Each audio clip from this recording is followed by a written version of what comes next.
or Dianna Stampfler, I should say. Dianna Stampfler is an author, historian, and publicist, and she is the founder of Promote Michigan, a wonderful site with all things Michigan. And she has many, many presentations that she does all over the state. She also links her site to other presenters like our own Jay Fowles here at the museum, who, as many of you know, is a Titanic historian. So you can find him there too. But Dianna is one of our longtime Gilmore friends. She also she's the publicist for the Grand Rapids Auto Show and the Boat Show and probably numerous wine festival, yeah. So she's really, really active around the state and helps to publicize anything Michigan, right? And she now lives up in God's country, what I call God's country, Petoskey, Michigan, right? Yeah. Wish we could, just any excuse to go up north, right? Well, anyway, we are thrilled to have Dianna with us today, so please help me welcome Dianna Stampfler.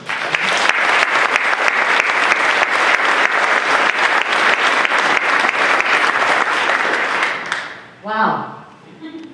So, it's great to be back in Southwest Michigan. I was born and raised not far from here in Plainwell, and where my kids were the fourth generation through the school system there. So, but yes, I do live up in Petoskey now, but I'm very happy to be back. It's been a very long week. I arrived downstate on Tuesday for the Grand Rapids Boat Show, which is running through 5 o'clock today. And I went from that to the Pure Michigan Conference to the Winter Beer Festival to see you guys here today. So when I finish today, I'm on vacation next week, so I'll take a little bit of a break. But as I said, I was born and raised in Plainwell, went to Western Michigan University, Broncos. I know at least one. All right, great.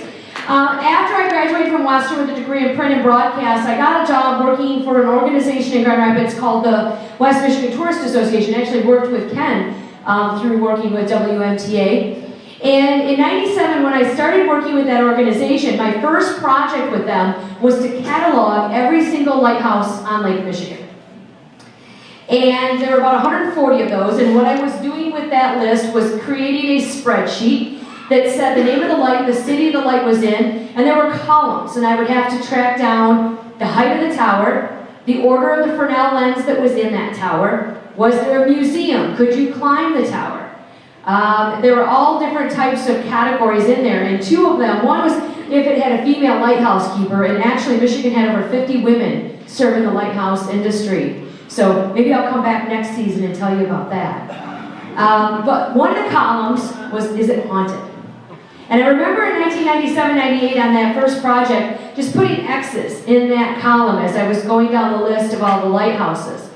Well, over a couple of years, it wasn't enough to just know there was an X in a box about that haunted light. I wanted to know who and what, why, and where, and what they were doing. So I really started digging into the history of the lighthouses and writing articles, and I had a presentation back then called Michigan's Ghostly Beacons. And after doing that for several years, 3 years ago, the History Press contacted me and asked if I would write a book on the topic. And so I dug in, and it's actually getting ready to celebrate its 1-year anniversary. It came out on March 6th of last year. Sold out the first 1,000 copies in the first 3 weeks. And it made it as high as number 2 on the Amazon.com bestseller list in its category. So it was off to a great start. I gave 65 presentations last year. This is my second this year, so taking it a little bit slower.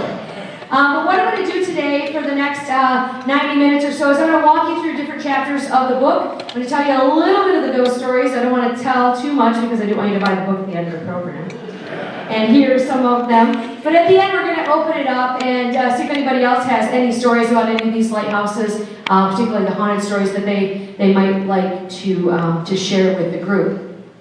So if you're not aware, Michigan actually has more lighthouses than any other state. We actually have more waters of freshwater coastline as well, so it makes sense that around all of the Great Lakes in Michigan, we have over 125 lighthouses. And over 40 of those are rumored to be haunted. Now, one of the great things with working with the History Press on this project was they gave me the choice to pick which lighthouses I wanted to feature, which stories, which photographs. And so I went through all of those and decided I was going to feature 13, because if you're talking haunted things, it seems the appropriate number, right? You actually get 14 in the presentation. There's a bonus one as we get in here. But what was really interesting is I picked these 13 based on the best stories and where I could get documentation and photos, but also geographically where they were spread out around the Great Lakes, because I wanted to make sure that I had all of these regions covered. And it was a really great project. I remember in 4th grade, my family took a spring break trip, or maybe a summer vacation trip, to do family genealogy, and my dad does family genealogy. And I remember how much I hated spending the entire 2 weeks in libraries and museums and musty town halls looking through newspapers and feeding dimes into microfilm machines. And as I was writing this book, those are the thoughts that I kept thinking about so fondly now that I didn't think were very fun at the time. So history finally caught up with me, and I decided I actually liked this part of the adventure. So today we're going to go through 13 or 14 different lights spread out around the Great Lakes region, starting actually close to us here, not far away in South Haven. This is James S. Donahue. And James S. Donahue was a Civil War soldier, and it was very common for soldiers to be appointed as lighthouse keepers, not just in the Great Lakes region, but all over the U.S., because they were all government jobs. When the lighthouse service was started in the 1800s, these were government appointed, often from the office of the president. So when someone would retire or be released from service in the Civil War, they would often find positions as lighthouse keepers. Donahue was from New York, but he moved to Michigan, mid-Michigan, shortly after his service. He was discharged after he lost his leg in the Battle of the Wilderness. And he came to Michigan, got married, and ended up in South Haven to be a lighthouse keeper. Now, how many of you have ever climbed a lighthouse? How many of you still have both of your legs? Can you imagine climbing a lighthouse each and every day, sometimes multiple times a day, on a peg leg? Right? 35 years he served doing that. It's just incredible the dedication that he had to that job. He also had several other jobs in town. He owned property. I believe he was a postmaster at one point. So he was very well respected in the community. But what was more interesting about the job with one leg is if you see the circle on the right-hand side of the picture, that's where the keeper's residence is in South Haven. It sits up on a bluff overlooking the Black River.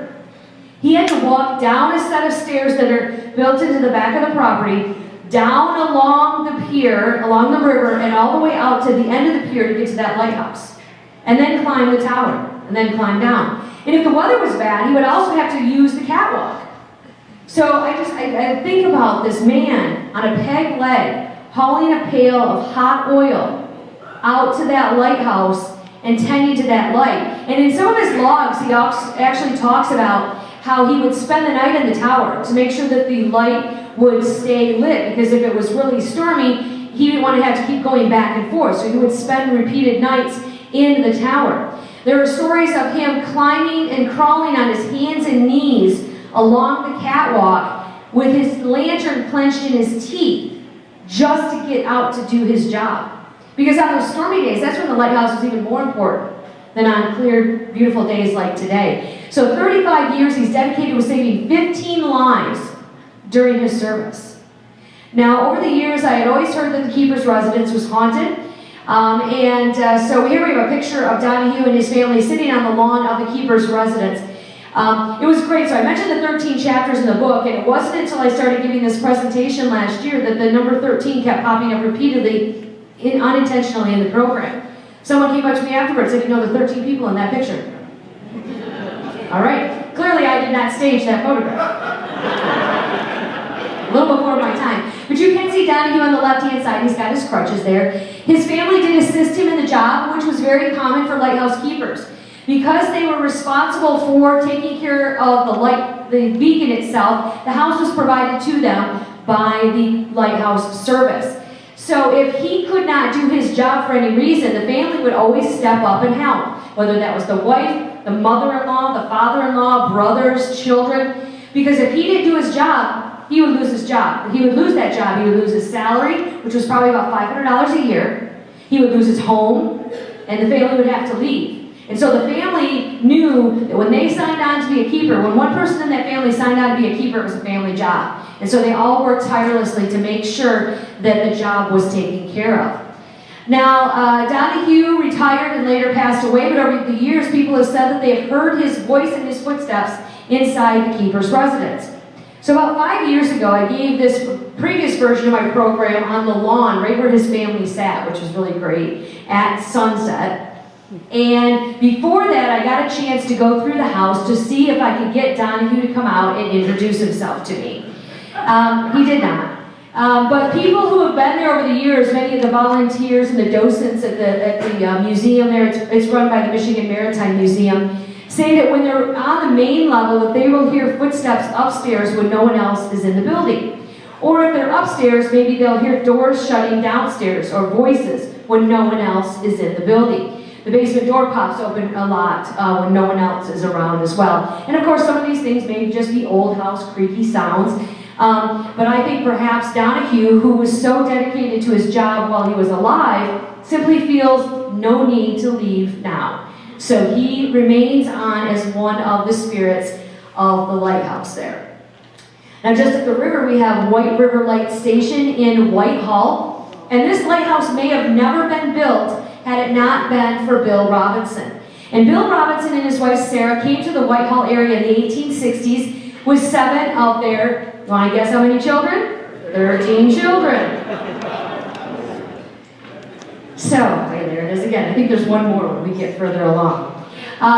So they came in the 1860s, and his parents had already relocated here from England, and he came looking for a job. His parents had told him that there was this huge lumbering industry going on in West Michigan, and they thought he could come over and he and Sarah could establish a home, and he would find a job either working in a lumber yard or perhaps working on a boat hauling lumber out of this area.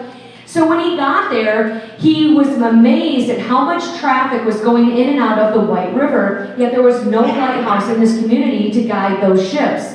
And so he took it upon himself to start writing letters to the lighthouse service, and with those letters, he would send documentation. He would sit there every day and keep track of how many ships came in and how many ships came out.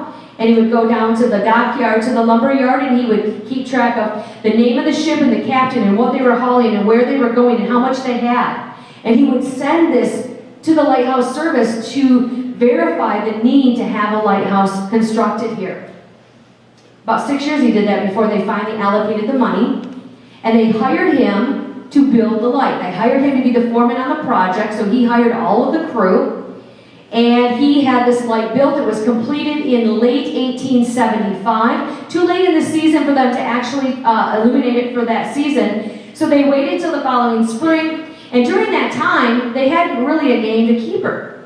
Well, over the years, and during those years that Bill was sending those letters to the lighthouse service, one of the things he did every night was he would go and hang a lantern on a shepherd's hook at the end of the river, so that the ships that came in after dark would at least see some small light to let them know where the river was. Well, all those ships that had been traveling in and out of that area under his watchful eye for those 5 or 6 years, in that interim winter season, they all sent letters to the lighthouse service, and they didn't ask for Bill to be added as their keeper. They demanded it. They said, "This is our keeper, and he must serve in this capacity." And he came in, lit the light for the very first time in 1876, and Sarah and the children moved in, and they tended to the lighthouse. Now, Sarah passed away in her late 50s. She had a stroke. I think her youngest child was about 16 at the time, so most of the kids had gone. But the younger kids were still around, and some of the older kids had gone on into lighthouse service, so they kind of came back and assisted with duties. And Bill actually served until he was in his 80s. He served 45 years, one lighthouse. And toward the end of his service, you can see in this picture on the left-hand side where he has the cane. It was getting a little bit more difficult for him to do the job, and lighthouse keeping is a very physically demanding job. And so the lighthouse service basically came to him and said, listen, Bill, we know how important this light is to you. We know you built it. We know this is your home. We will let you stay in the light, but you can no longer serve as the keeper. You need to find a replacement, and if that's one of your sons or one of your grandsons, that's fine. And then you can stay. So he went about it, and he got his grandson, William Bush, appointed as the head keeper, and it seemed like a perfect arrangement. Bill and his wife moved in, and William and his wife moved in. Bill got to stay at his light. And then in late 1918, there was a surprise inspection. And it was very common for the lighthouse service to send an inspector out unannounced because they needed to make sure that that lighthouse was working properly, that the lens was polished, that things were being taken care of safety-wise. These were also tourist attractions even back in those days, so the grounds had to be kept up. During this surprise inspection, turns out young William, the grandson, isn't around. Bill's still serving as the capacity of the lighthouse keeper. He got his grandson appointed on paper because he knew he could still control that kid and do the job. So he got busted. And the lighthouse service at that point, apparently, I'm assuming it wasn't the first time because they said to him, all right, clearly, we cannot allow you to stay here any longer.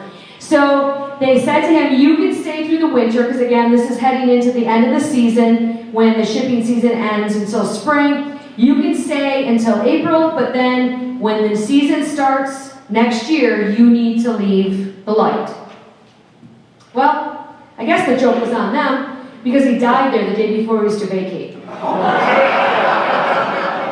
And is still there. In fact, this is probably one of the most haunted lights in Michigan. So clearly he had no intention of ever leaving that lighthouse. Died in April of 1919 and was buried across the river, the White River, in the neighboring town of Manitou, in a little cemetery called the Mouth Cemetery. And if you were into haunted things and creepy, bizarre stories, Google the Mouth Cemetery in Manitou and you'll have a heyday with all the fun stuff that goes on over there. So 45 years, he was 87 years old. Isn't that amazing? So there's a reason he is still there at the light. In the 1980s, the lighthouse was transferred over to Fruitland Township and turned into a museum. And a woman by the name of Karen McDonald came in at that point and served as kind of a caretaker. She and her son lived in the back half. At that point, they kind of made it a duplex. And Karen was recently divorced, moved out there with her son, who was probably 7 or 8 at the time. And she said shortly after they moved in, one night she heard footsteps coming from the museum part of the building. And it was a very distinguished walk, she said. It was a shuffled walk, and you could hear this light of a cane as he would walk. And she told me many, many years ago that she was actually comforted by that. Because if Bill was there working and keeping an eye on his lighthouse, he would keep an eye on them. And that they would be safe under his roof. So she never was afraid, and it happened with a certain amount of regularity that she would hear him going up, making his rounds, checking his light, just like he did for 45 years. It was several years later when this photo of Sarah Robinson surfaced. And so Karen hung it in this room of the museum, which was recently redone. And another ghost appeared on site. Karen said that she had gone upstairs one day to dust to get ready to open the museum for the day.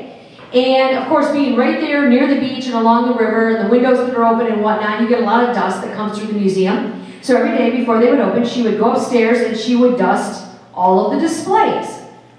Well, on this particular day, this would have, I think, probably been the late 90s, because it's about the time I heard the story, the phone rang. So she actually had to go downstairs and answer a landline with a curly cord. And I know we all know what that is. Sometimes I speak to school groups and these kids are very confused. Answers the landline, goes back upstairs, and about 10 minutes later, and all the dust had moved from all the dust was gone from the display, and her dusting supplies had moved from one side to the other. How many of you want a ghost that cleans your house? Because I'm taking one. can have multiple, they can have days off as long as somebody's doing the chores, right? So she knew, and she had heard from family descendants, there are still family members that still live in the area, that Sarah was known as the meticulous housekeeper. And so Karen knew, based on the fact that Bill was there, that this was Sarah. So she thanked her for her help and went about her day. And apparently Karen spent the entire summer putting those dusting supplies on different pieces of furniture in the lighthouse to see if she could get a repeat performance. And it didn't happen for quite a while, but then she said she went back up to this same room, put the dusting supplies down, went downstairs for a bit, came back. Sure enough, all the dust was gone again, and the dusting supplies had moved. This was the nursery. So it would have made sense that Sarah, who was taken from the family at a younger age, would have been in a room where she would have raised and rocked her babies. So this is where most people say that they will have experiences with Sarah's ghost out there. Now, I've been telling many of these stories for quite some time, almost 20 years on some of them. And with the book, it was really important for me, to dig in a little deeper on some of the stories, but I also wanted to go and pay my respects whenever possible to these keepers and to thank them for their service and thank them for giving me stories to tell and allowing me to tell their stories within my book. So this is the Mouse Cemetery in Montague. It is listed or recognized as an abandoned cemetery. No one in the town of Montague knows who takes care of it. No one in the township knows. There are no records of who's there. Apparently they burned up at some point. When you go out to the cemetery, you can see that it is covered in ferns and plants and other weeds. Nobody takes care of it. There's a historical marker out there. There was a Native American massacre near there, so there's a marker that talks about some of that. So when I went out there, and I took this photo in, let's see, would have been Labor Day weekend of 2018. And I spoke right after the book came out in the Montague area, and I showed them this picture, and I said, you know, I'm intrigued because on the left side, the tall monument is Sarah's. So Bill had that erected for her when she passed away, and he outlived her by 30 plus years. And when he died in 1919, his marker is very small, and it's back into the side of hers. And I look at that and say, well, I know from family stories that William was so in love with Sarah, and his heart really was broken when she died, that he placed her still in an area of prominence in his life. She has this beautiful monument. He is behind her where he can watch her, take care of her, gaze upon her. And to me, that was one of the biggest things that stuck out about going to visit their graves at the cemetery there. His family, his dad is there as well. Often his dad's marker, which has a giant anchor on it, is mistaken for him. However, that man, his father died before he even started at the Lighthouse, so it'd be a little difficult with that math. But I went back last summer with a crew from Channel 13. We were filming, they did a little documentary about the book and some of the stories, and we went out to the cemetery, and I was absolutely devastated. And I know those of you are here because you love history, and you can also be heartbroken about what happened. This is not just wind that knocked this over. This is clear vandalism. And I literally, it still chokes me up, this whole situation. So I sat there in the cemetery. I don't know how I got a cell service, but I did. And I sent an email to the Seul Point Light Housekeepers Association, which is the group that mans and takes care of the lighthouses in Ludington as well as at White River Light Station. And Peter Manning is there, and I said, hey Peter, I'm out at the Robinson gravesite, and someone has destroyed Sarah's marker. And he put an immediate call into the family. And they came out, they set up a crowdfunding page, and they came out immediately and started to clean the site up. And they cleaned Sarah's grave. As of the end of this last year, they have not put it back together yet. They were waiting till this summer, but they have some local folks that will come out and help them put that back together. A friend of mine from high school actually teaches in Montague, and I said, well, if you need some manpower, I'll make a call to the school and we'll get the wrestling team, the football team. Heck, maybe I'll get the cheerleaders out. Lift that thing back up in place. But they did raise enough money, so you can see the photo on the lower right, you can still see where the ferns and everything are growing up quite high. But they have got it all cleaned up, and the money that was donated is enough to fix Sarah's headstone and also to provide some money, so at least once a year they can go out and keep an eye on it and clean it up a little bit. So, has anybody ever been out to South Manitou Island?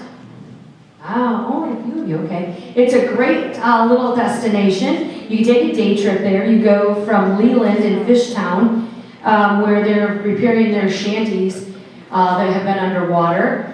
But you can take about a 2-hour ferry boat ride out to the island. In the 1800s, they had over 250 residents that lived out there. Did a lot of farming.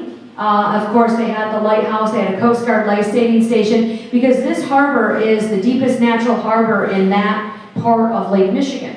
So ships traveling through the Great Lakes, particularly between Detroit and Chicago, would stop in at this port to pick up fuel, wood for fuel, drop off things, pick up things. There, again, if you're into the morbid, you can Google cholera outbreak, South Manitou Island, and get a really interesting story.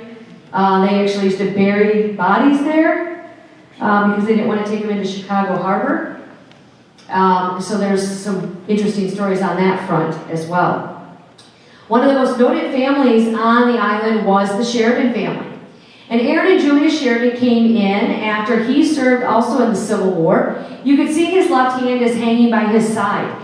He actually was also injured in battle, and all of the bones in the lower half of his left arm were shattered, so he was unable to use that arm. Can you imagine hauling a pail of hot oil, which weighs about 90 pounds, up? This is a 120-foot tower that they lived in.